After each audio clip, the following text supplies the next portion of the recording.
Hi అండి, welcome back to our channel ST Telugu vlogs and cooking videos. ఈరోజు మనము వేడివేడి అన్నంలోకి సూపర్ టేస్టీగా ఉండే కోడిగుడ్డు పులుసు ప్రిపేర్ చేసుకుందాము. ముందుగా మనకు కావాల్సిన అన్ని ఎగ్స్ని ఉడికిచ్చేసుకొని పైన పొట్టు తీసేసుకొని పక్కన పెట్టేసుకోవాలి. ఇప్పుడు ఒక మిక్సీ జార్ తీసేసుకొని అందులోకి 4 మీడియం సైజు టమాటాలను పీసెస్లా కట్ చేసి వేసేసుకోవాలి. అలాగే ఇందులోకి 2 నుంచి 3 వరకు లవంగాలు, 1 ఇంచు దాల్చిన చెక్క, 2 యాలకులు వేసేసుకొని ఇప్పుడు ఈ మిక్సీ జార్ పైన మూత పెట్టేసుకొని టమాటాలను మెత్తటి పేస్ట్ లాగా గ్రైండ్ చేసి పక్కన పెట్టేసుకోవాలి. ఇప్పుడు వేరొక గిన్నెలోకి ఒక చిన్న సైజు నిమ్మకాయ అంతా చింతపండును తీసేసుకొని వాటర్లో వేసి నానబెట్టేసుకొని చింతపండు రసం తీసి పక్కన పెట్టేసుకోవాలి. ఇప్పుడు కర్రీ ప్రిపేర్ చేసుకోవడానికి స్టవ్ పైన ప్యాన్ పెట్టేసుకొని 3 టేబుల్ స్పూన్ల ఆయిల్ వేసుకున్న తర్వాత ఇప్పుడు ఇందులోకి 1/2 టేబుల్ స్పూన్ ఆవాలు, 1/2 టేబుల్ స్పూన్ జీలకర్ర వేసేసుకొని అలాగే కొంచెం కరివేపాకులు వేసుకొని కాసేపు వేగిన తర్వాత ఇప్పుడు ఇందులోకి 4 మీడియం సైజు ఉల్లిపాయల్ని చిన్న చిన్న పీసెస్ లాగా కట్ చేసి వేసేసుకోవాలి. అలాగే కొంచెం సాల్ట్ వేసేసుకొని కలుపుకుంటూ ఉల్లిపాయల్ని 3 నుంచి 4 నిమిషాల పాటు మెత్తబడేంత వరకు ఫ్రై చేసుకోవాలి.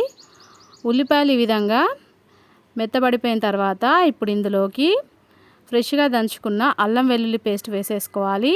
ఈ పులుసులోకి మనము ఫ్రెష్గా ఉన్న అల్లం వెల్లుల్లి పేస్ట్ వేసుకుంటే టేస్ట్ చాలా బాగుంటుందండి. ఇప్పుడు ఈ అల్లం వెల్లుల్లి పేస్ట్ కూడా ఉల్లిపాయలో కలిసేటట్టు ఒకసారి మంచిగా మిక్స్ చేసుకున్న తర్వాత ఇప్పుడు ఇందులోకి మనము గ్రైండ్ చేసి పెట్టుకున్న టమాటా పేస్ట్ వేసేసుకోవాలి. వేసుకున్నాక స్టవ్ లో ఫ్లేమ్లో పెట్టేసుకొని ఒకసారి అంతా కలిపేసుకోవాలి.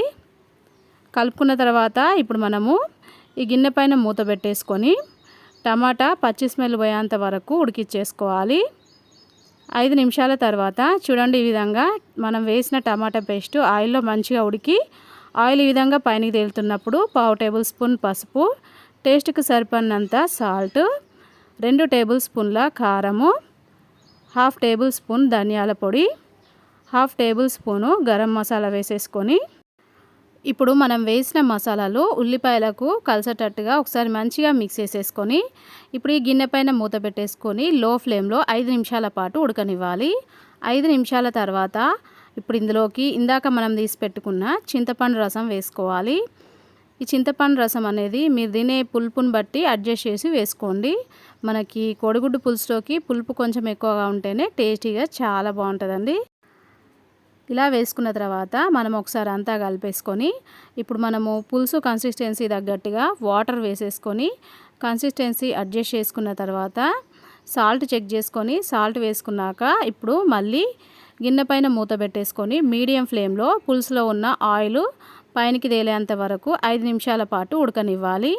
5 నిమిషాల తర్వాత ఒకసారి మిక్స్ చేసేసుకొని ఇప్పుడు ఇందులోకి మనము ఉడికించి పెట్టుకున్న ఎగ్స్కి చాక్ తోటి ఘాట్లు పెట్టి వేసేసుకోవాలి. మీరు కావాలనుకుంటే ఎగ్స్ని ముందుగానే ఆయిల్లో ఫ్రై చేసి కూడా వేసేసుకోవచ్చండి. ఇప్పుడు ఎగ్స్ వేసుకున్న తర్వాత మళ్ళీ మూత పెట్టేసుకొని 2 నుంచి 3 నిమిషాల పాటు పులుసులో ఉడకనివ్వాలి. ఉడికిన తర్వాత ఇప్పుడు ఇందులోకి ఫైనల్గా కట్ చేసి పెట్టుకున్న కొత్తిమీర వేసేసుకొని స్టవ్ ఆఫ్ వేసేసుకోవాలి. అంతేనండి, ఫైనల్లీ మనకి వేడివేడిగా పుల్లగా సూపర్ టేస్టీగా ఉండే కోడిగుడ్డు పులుసు అయితే రెడీ అయిపోయింది. ఇలా ప్రిపేర్ చేసుకున్న కోడిగుడ్డు పులుసు వేడివేడి అన్నంలోకి అలాగే చపాతీలోకి కూడా సూపర్ టేస్టీగా చాలా బాగుంటుందండి. మరి పులుసు ప్రిపేర్ చేయడానికి కావాల్సిన మెజర్మెంట్స్ నేను డిస్క్రిప్షన్లో లింక్ ఇస్తాను. ఒకసారి చెక్ చేసుకొని మీరు కూడా ప్రిపేర్ చేయండి. ప్రిపేర్ చేసిన తర్వాత మీకు ఎలా వచ్చింది నాకు కామెంట్ రూపంలో తెలియజేయండి. వీడియో నచ్చితే లైక్ చేయండి. మీ ఫ్రెండ్స్కి రిలేటివ్స్కి వీడియోని షేర్ చేయండి. అలాగే నా ఛానల్ని కొత్తగా చూసే వాళ్ళైతే సబ్స్క్రైబ్ చేసుకోండి. ఓకే, బాయ్ ఫ్రెండ్స్, నెక్స్ట్ వీడియోతో మళ్ళీ కలుద్దాం.